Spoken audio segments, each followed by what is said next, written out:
សួស្តីអ្នកនាងខ្ញុំបាទលីវ៉ៃថ្ងៃនេះយើងបន្តទៅយើងទៀតចាប់ដើមផ្សាយរឿងឡើងនៃ chapter នេះគឺនៅពេលដែលប៉ែមេចោបានវាប្រហារទៅកាន់ជិនហ្វ្រេហើយគេក៏បាននិយាយថាឆាប់ងាប់ទៅអាក្មេងតូចហើយនៅពេលដែលប៉ែមេចោហក់ទៅហ្នឹងមិនហក់ទៅវាយជិនហ្វ្រេទេគឺហក់ទៅឲ្យជិនហ្វ្រេវាយគឺនៅពេលដែលប៉ែមេចោហក់ទៅជិនហ្វ្រេក៏បានយកដងវត្តរបស់គេវាទៅចំពោះរបស់ប៉ែមេចោហ្នឹងហើយ Windows ក៏បានលុបបង្ហាញប្រាប់ជិនហ្វ្រេថាអ្នកបានវាប្រហារចាំចំណុចខ្សោយរបស់សត្រូវដូចនេះ skill chap អាយរបស់អ្នកត្រូវបានបើកដំណើរការក្រោយពីត្រូវម្ដងរបស់ជិនហ្វ្រេហើយធ្វើឲ្យប៉ែមេចោត្រឡប់ភ្លាមៗនៅកន្លែងកាត់ហេតុក្រោយពីបានឃើញជិនហ្វ្រេផ្ដួល Game Master គេឲ្យត្រឡប់ក្នុងទឹកទី2ហើយពួកកូនចៅកាកាគីគីក៏បាននិយាយថាតើអ្នកសងព្រេងថ្មីម្នាក់នេះគេជាអ្នកណាទៅហេតុអីគេអាចផ្ដួល Game Master យ៉ាងបានត្រូវឲ្យអ្នកសងព្រេងថ្មីម្នាក់នេះគឺមានសក់ពណ៌ខ្មៅនៅក្របភ្នែកពណ៌ខៀវដូច្នេះគេគឺ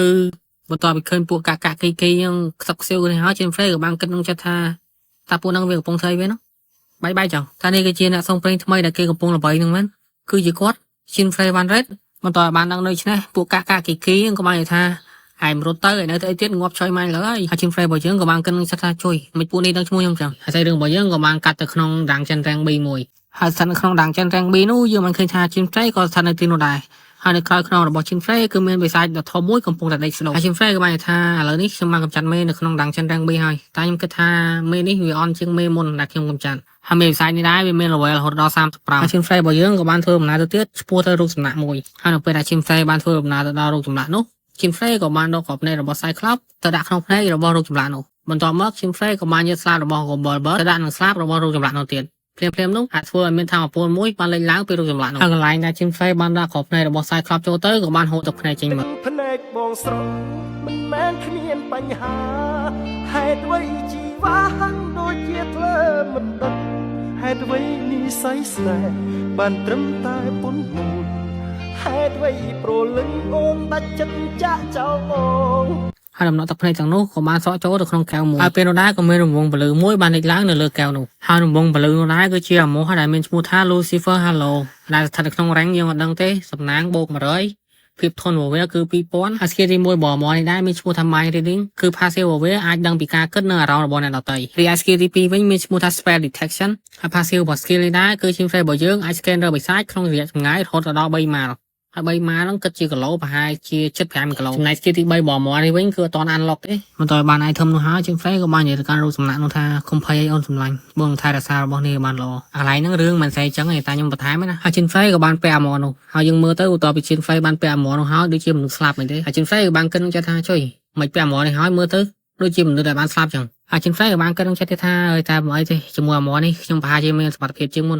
ហើយឥឡូវនេះដែរខ្ញុំគួរតែព្យាយាមចូលក្នុងរាងចិនដែលមាន rank S ហើយរឿងរបស់យើងក៏បានកាត់ទៅក្នុង gear របស់អ្នកសងព្រេងវិញពេលនោះChim Frameក៏បាននិយាយថាស្អីគេហើយអ្នកដែលទទួលភ្ញៀវក៏បានប្រាប់ទៅកាន់Chim Frameថាគេមិនអាចឲ្យមនុស្សតែម្នាក់ចូលក្នុងរាងចិននេះបានទេការចូលទៅក្នុងរាងចិននេះតម្រូវឲ្យមានសមាជិក7នាក់ឬលើសពីនេះហើយ gear ធ្វើបែបនេះក៏ដើម្បីតែសុវត្ថិភាពរបស់អ្នកសងព្រេងដែរព្រោះនៅក្នុង S rank រាងចិននោះវាមានគ្រោះថ្នាក់ខ្លាំងណាស់មិនតើបាននៅបែបនេះChim Frameក៏បាននិយាយថាអើយថ្ងៃនេះពិតជាសំណាងអាក្រក់មែនព្រោះមើលទៅដូចជាគ្មានអ្នកណាចូលរួមក្រុមជាមួយខ្ញុំទេហើយស្អីរឿងក៏បានប្រាប់យើងថាបើមានអ្នកណាម្នាក់អាចកម្ចាត់ Demon Lord ទី1បាននោះគេនឹងទទួលបាន title ហើយ title មិនដឹង title ស្អីគេទេតែប៉ុណ្ណោះទេមនុស្សម្នាក់នោះក៏អាចឆ្លងកាត់ទៅ ground 2បានដែរហើយពាក្យថា ground នេះដែរគឺសំដៅទៅដល់ទ្វីបមួយហើយបច្ចុប្បន្ននេះ Chim Frame របស់យើងគឺស្ថិតនៅក្នុង ground 1នៅទ្វីបទី1អញ្ចឹងបើ Chim Frame របស់យើងអាចកម្ចាត់ Demon Lord ទី1បាននោះគេនឹងអាចឆ្លងទៅដល់ទ្វីបទី2 ground 2ហើយ Chim Frame ក៏បានគិតថាខ្ញុំត្រូវតែទៅ ground 2ឲ្យបានហើយពេលនោះដែរក៏មានអ្នកសងព្រេង2នាក់បាននិយាយគ្នាអេឯងចាំមើលទៅកាន់ទីនោះតានាងគឺជា Flame Wizard ដែលមានឈ្មោះថា Freyna មែនទេហើយChim Frame របស់យើងក៏បានគិតនឹងចិត្តថាស្អីគ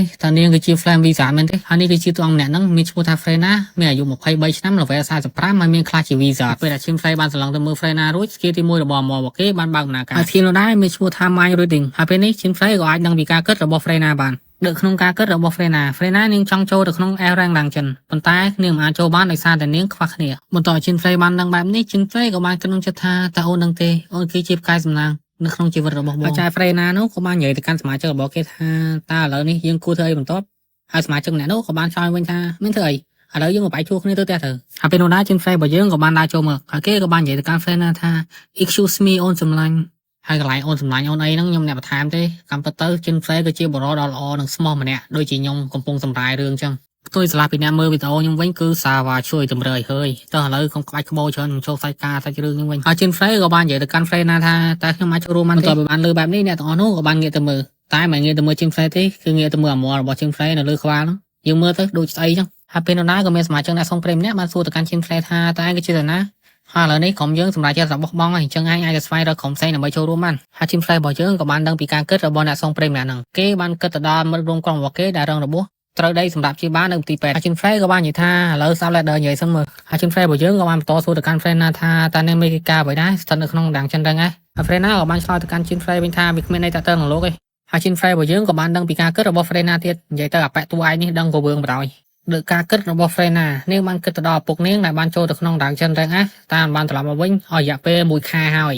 Windows បានលុបបានបែប team play ថាអ្នកទាំងអស់នេះបានមើលឃើញអាម៉ដែលស្ថិតនៅលើក្បាលរបស់ team play បន្ទាប់បាននឹងបែបនេះ team play ក៏បានបញ្ជាក់អាការៈបែកហើយបាននិយាយថាស្អីពួកលេងសើចមួយខ្ញុំមែនបន្ទាប់មក team play របស់យើងក៏បានទៀមរឹកធ្វើធម្មតាវិញហើយគេបានគិតនឹងចិត្តថាទេខ្ញុំដូចជាមិនទាន់បានណែនាំខ្លួនថាខ្ញុំមានឈ្មោះថា team play បានទេនេះហើយ team play ក៏បានបន្តនិយាយថាខ្ញុំត្រូវចូលរួមក្នុងដាងចិនរឹង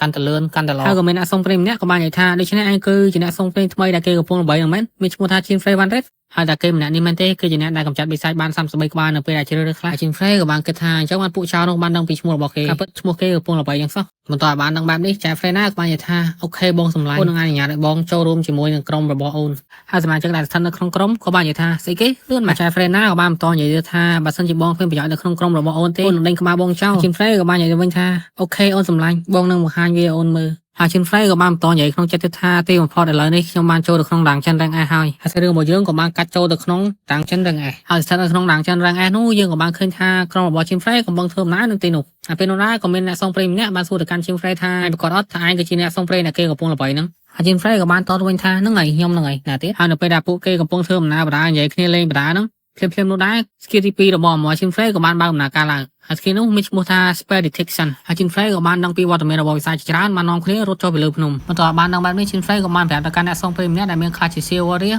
ដើម្បីឲ្យអ្នកសងព្រេងម្នាក់នោះបើក shield របស់គេដើម្បីការពារអ្នករាល់គ្នាពីការផ្ទុះភ្នំភ្លើងបន្ទាប់ពីបានលើបែបនេះអ្នកសងព្រេងម្នាក់នោះក៏បានតបទៅកាន់ team play ថាតើឯងគឺជានរណាមានសិទ្ធិក្នុងការបញ្ជាយើងបន្ទាប់ពីគេនិយាយចប់ភ្នំភ្លើងក៏ចាប់ផ្ទុះឡើងធ្វើឲ្យគេមានការភ្ញាក់ផ្អើលជាខ្លាំងហើយ team play ក៏បាននិយាយទៅកាន់គេទៀតថាអេនេះឈើទៅទៀតបើកជាការពារលឿនថ្មធ្លាក់មកងាប់ចុយម្រាយអស់ហើយបន្ទាប់បានលើ team play និយាយបែបនេះហើយអ្នកសងព្រេងម្នាក់ហ្នឹងក៏បានបើកជារបស់គេដើម្បីការពារអ្នកគ្នាហើយពេលនោះដែរចែ play ណាក៏បាននិយាយថាអ្នកគ្នារងចាំខ្ញុំនៅទីនេះហើយនាងក៏បានដើរចេញទៅមុខទៅបន្ទាប់ពីនាងបានដើរទៅមុខហើយនាងក៏បាននិយាយថានេះអសនៅលើអេក្រង់អានទៅខ្ញុំក៏លោះវាអត់ត្រូវទេចឹងខ្លាចខុសបន្ទាប់ពីនាងនិយាយហើយក៏មានរង្វង់វេទមន្តមួយបានលេចឡើងនៅក្រោមជើងរបស់នាងហើយនាងក៏បានបន្តនិយាយទៀតថាលើកឡើងហើយភ្លាមនោះដែរដុំភ្លើងមួយយ៉ាងធំណាស់ស្ថិតនៅលើក្បាលរបស់នាងក៏បានហោះឡើងលើបន្ទាប់បានឃើញបែបនេះ team play ក៏បាននិយាយថា wow so cool អូនសម្លាញ់អញ្ចឹងបានមនុស្សគ្រប់គ្នាហៅនាងជា flame wizard បន្ទាប់ពី team play បាននិយាយចប់ក៏មានការជួយដីមួយបានកើតឡើងហើយក៏ធ្វើឲ្យមានស្នាមប្រេះដីមួយយ៉ាងធំហើយភ្លាមនោះមានអ្នកសុំព្រេងម្នាក់បានធ្លាក់ចូលទៅក្នុងស្នាមប្រេះនោះប៉ុន្តែ team play អាចចាប់ដៃចូលហើយនៅពេលនោះដែរដីដែលស្ថិតនៅក្រោមជើងរបស់ team play ត្រូវបានបាក់ដែលធ្វើឲ្យ team play និងអ្នកសងព្រេងម្នាក់នោះ